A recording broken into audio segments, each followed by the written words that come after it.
kasi he was such a baby pa, di ba? Kaya wala pa masyado. So you need to experience life with dad as father. Ano pa? With the dad as father.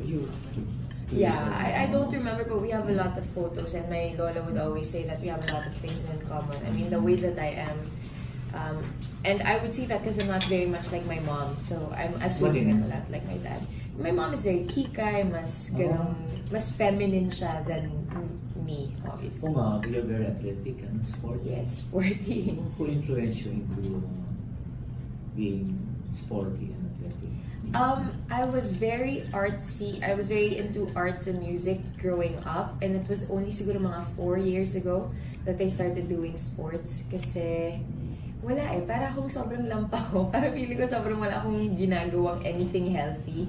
And I was hosting a travel show at that time, tapos hindi ako marunong lumangoy. For 7?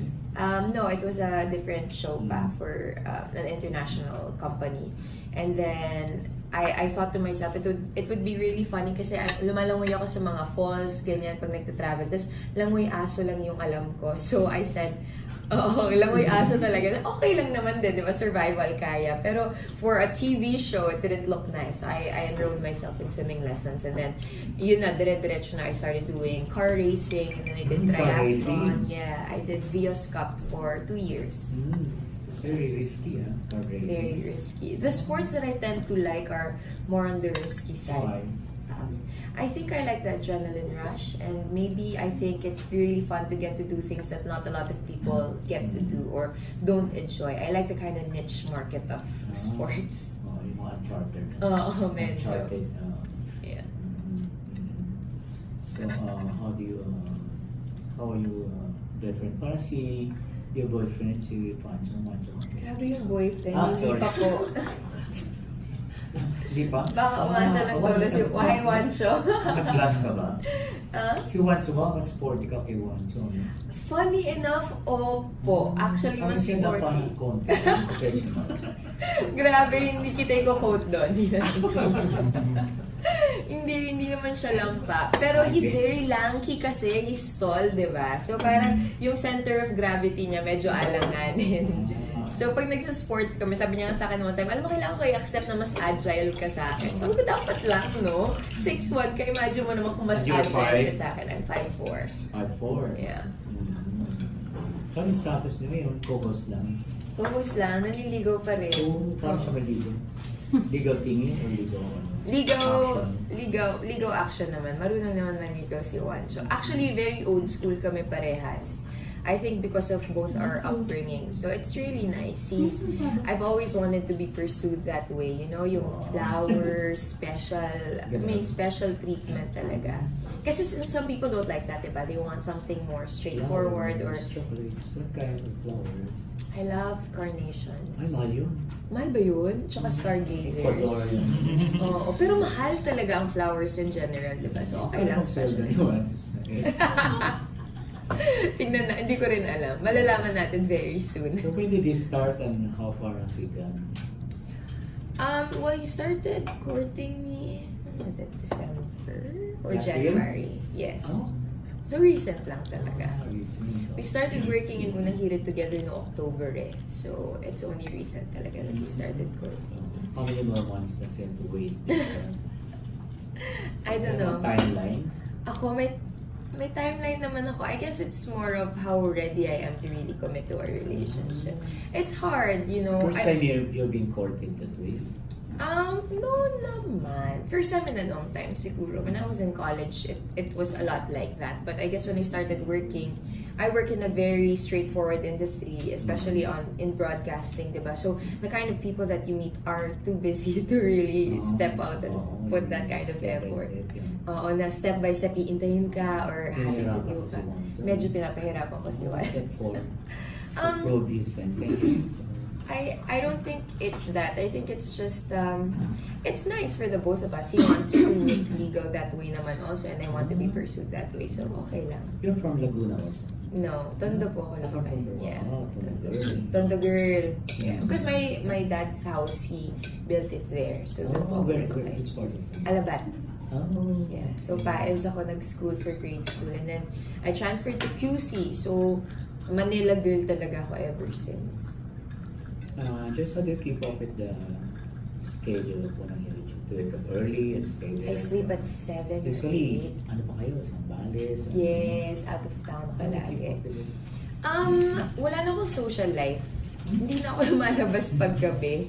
Yung social life ko man tanghali or I don't know, like this. This is how I meet new people, you know, at work na rin also. And because I'm a host, I have the privilege to really meet all sorts of interesting people. So, it's nice. But social life in terms of nightlife or lalabas ako with my friends at night to watch movies, that's always during the weekends. But yeah, I think when you love the work that you do, mag-a-adjust ka din naman talaga. So, natutulog ako na maaga, gising na ako by around 2 a.m. or 3 a.m.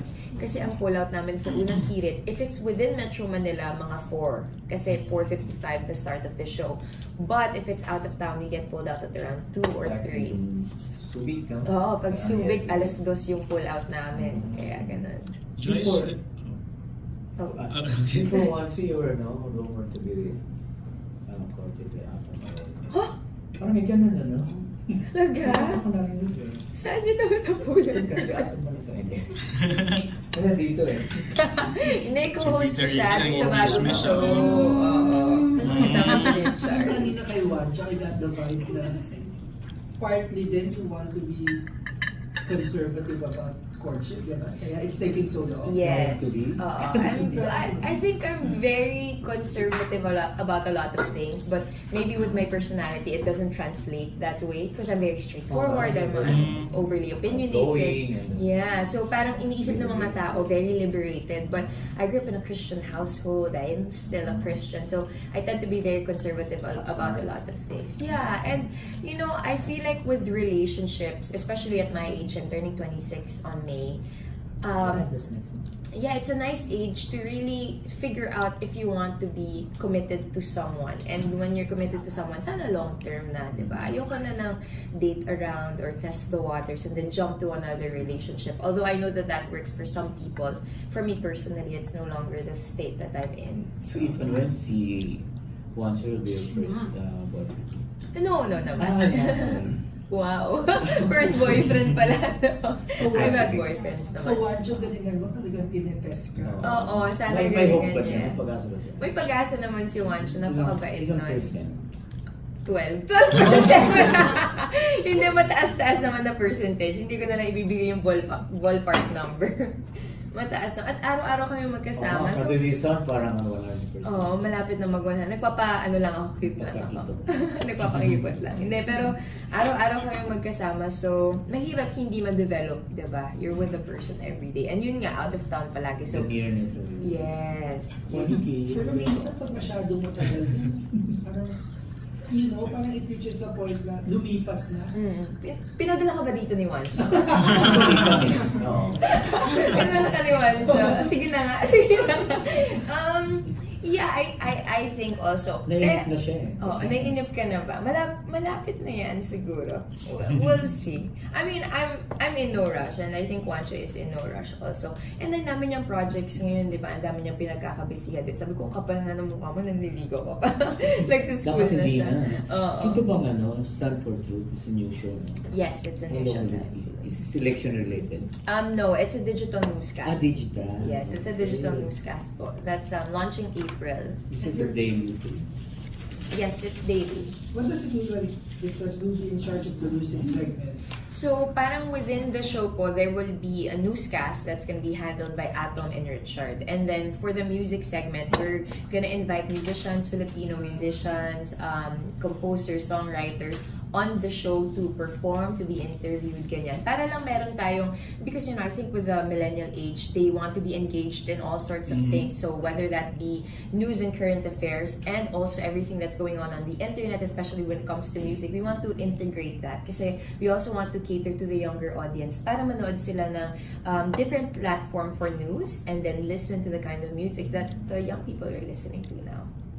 Joyce, how I was just reading up on you also, no, and obviously GMA and all the other networks are trying to get into digital already, but you seem to have, pen